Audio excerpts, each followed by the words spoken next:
Hello mga ka-fam trip! Ang ating trip for today ay dito sa Kainan sa Balsa. Dito lang guys sa may Bacoor.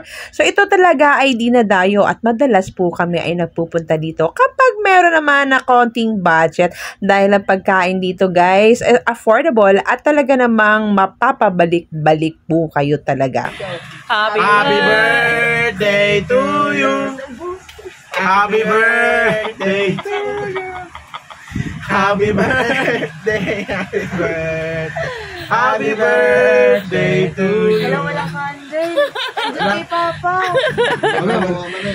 So dito nga tayo nag-celebrate ng konting salo-salo sa Kainan sa Balsa ng ating birthday boy. So ito po ang ating mga in-order. Ang masarap dito ay ang kanilang bulalo at syempre ang paborito ng lahat, ang hipon. At syempre ang masarap din dito ay ang inihaw na boneless na bangos.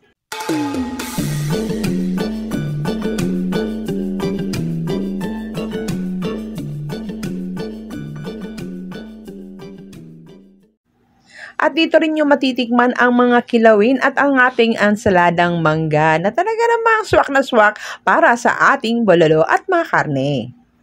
So ang pinakapaborito na lahat, ang kanilang kanton na talaga naman ay masarap talaga na paborito nila. Kaya para sa aking mga ka-fam trip, tara, trip nyo dito sa Kainan sa Balsa at talagang sasaya ang inyong pamilya. See you next time!